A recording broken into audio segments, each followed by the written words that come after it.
एक लड़की को कुछ समझ में नहीं आता कि आखिर उसके साथ हो क्या रहा है। उसकी अपनी माँ उसे उसके हाथों को कस के बांध के उसके कपड़ों को खोल रही है, और जब वो उसका विरोध करती है तो उसे धक्के मार के नीचे गिरा देती है, और उसके सामने 5 लड़के उसका बारी बारी से सामूहिक बलात्कार करते हैं। लड़की का दिमाग काम नहीं करता है कि आखिर उसके माँ ने इतना घिनौने कृत्य को कैसे अंजाम दिया और वो ऐसा क्यों करवाई उसके साथ। जब उसके साथ 5 ने बारी बारी से सामूहिक बलात्कार किया तो उसकी हालत बहुत गंभीर हो गई, जिंदगी या मौत में बनाई। तो उसे आनन फानन में उसे बगल के अस्पताल में भर्ती कराया गया, और लड़की की हालत बहुत ज़्यादा खराब हो गई थी।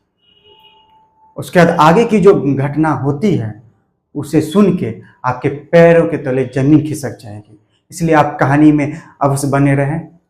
तो चलिए, मैं कहानी शुरुआत करने से पहले मैं प्रणय आप सभी का स्टोरी तक में स्वागत करता हूं। चैनल पे नए हैं तो लाइक सब्सक्राइब और शेयर जरूर करें। आपके लाइक सब्सक्राइब और शेयर से ही मेरा मोटिवेशन बढ़ता है, मैं मोटिवेट होता हूं और आपके लिए अच्छी अच्छी सच्ची कहानियां लेके आता हूं।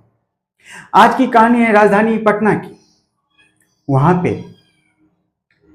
1 नवंबर की बात है। ये 2 लड़के एकदम आनन फानन में, वहाँ पे एक जगदेव कॉलोनी होती है, वहीं के पास में एक हॉस्पिटल होता है। वहाँ पे 2 लड़के एक लड़की को एकदम बुरी तरह जख्मी अवस्था में अस्पताल में लेके आते हैं।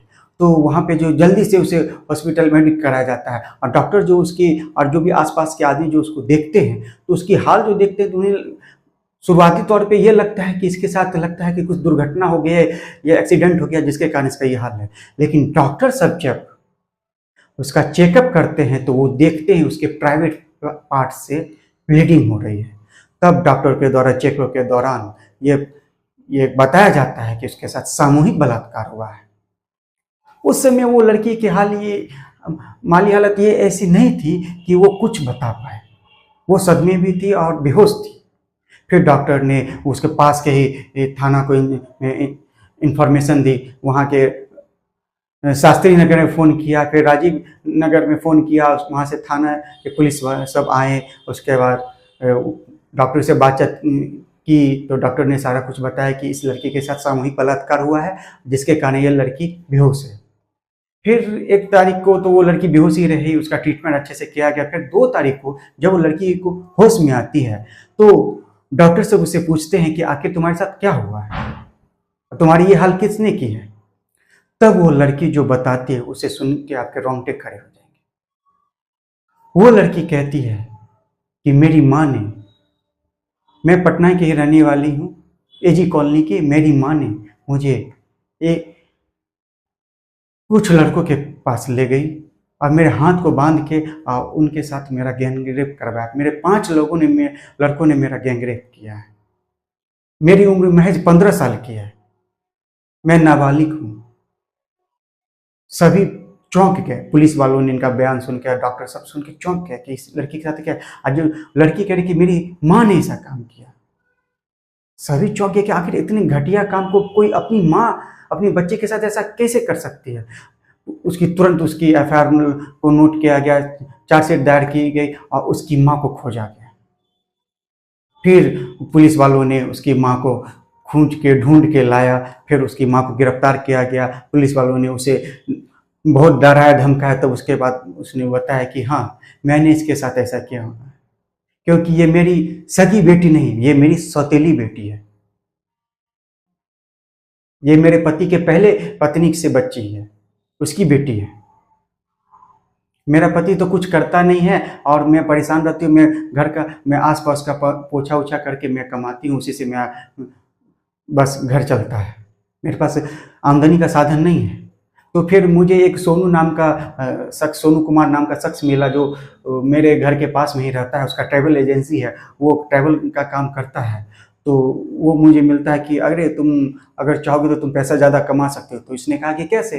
तो कहा कि अगर तुम अपनी बेटी को कुछ लड़कों के साथ अगर सुला देती हो तो तुमको पैसा मिल जाएगा।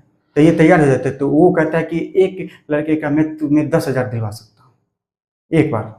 वो इसकी माँ तैयार हो जाती है और वो ये भी बताती है कि वो अपना दिनचर्या कमाने के लिए, उसके पैसे के साधन नहीं होते थे। तो जब यंग थी तो ऐसे ही करती थी, कुछ लोगों के साथ अपने आप को उसके साथ शारीरिक संबंध बनाती थी, आप पैसे लेती थी, अपना भरण पोषण करती थी। तो सभी को ये पुलिस वालों को और डॉक्टर को उसने यही बताया। उसके बाद उसे यही कही कि उसके संपर्क में आके फिर मैंने अपनी बेटी को, 15 साल की बेटी को, उसने कहा कि उस एक जगह पे बुलाया, कहा कि वहाँ पे आना और अपनी बेटी को लेके आना, वहीं पे तुम्हें 10,000 रुपये मिलेगा। और उसके बाद तो वो तो उसकी माँ जानती थी कि मेरी बेटी तो इस चीज़ के लिए तो हरगिज़ तैयार नहीं होगी, लेकिन उसे बाला फुसला के वहाँ लेके गई। और जब वो वहाँ उसकी माँ पहुँचती तो वहाँ एक लड़के नहीं 5 लड़के थे। उसकी माँ चौंक गई, वो कहती है कि यहाँ पे तुमने तो बताया था कि यहाँ एक लड़का हो, कहते 5। तो कहती तुम घबराती क्यों, पैसे और ले लो। उसकी माँ तैयार हो जाती क्योंकि उसे पैसे की भूख थी। उसे तो अपनी बेटी से, वो तो उसकी सगी बेटी भी नहीं, सौतेली बेटी थी, तो उसे जिससे मतलब था ही नहीं कि उसके साथ कुछ भी हो।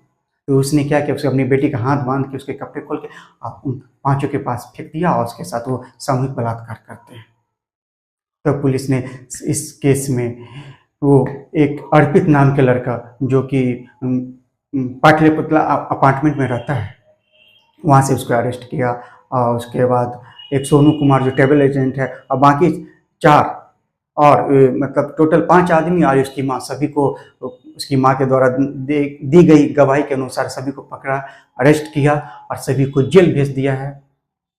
और आगे की कार्रवाई पुलिस कर रही है। वहाँ के डीएसपी जो पांडे जी हैं, उन्होंने इस पर कड़ी कार्रवाई करते हुए बहुत जल्द ही इस केस को पकड़ के, मतलब जो भी गुनहगार थे सबको पकड़ के जेल में डाल दिया, उनके खिलाफ एफआईआर लॉन्च किया है। और वो कह रहे हैं कि इनके खिलाफ कड़ी से कड़ी कार्रवाई की जाएगी, क्योंकि वो लड़की नाबालिग है। उसका दर्द का क्या, वो तो वो ये सदमे में है कि उसकी माँ ने उसके साथ इतना घिनौना कृत्य कैसे कर पाया, वो कभी इस दुख से कैसे उभरेगी। आखिर इस जघन्य अपराध को उसकी माँ ने जो अंजाम दिया उसके लिए तो बहुत दुखद है। और आम जनता की भी अपील है कि इस केस में फास्ट ट्रैक केस के तुरंत इसकी सुनवाई हो और इन गुनाहगारों को कड़ी से कड़ी सजा दी जाए। तो अब देखते हैं कि कोर्ट क्या कार्रवाई करती है। तब तक मैं मिलता हूँ आपसे नेक्स्ट एपिसोड में, मुझे इजाज़त दीजिए। चलिए, जय हिंद, जय भारत।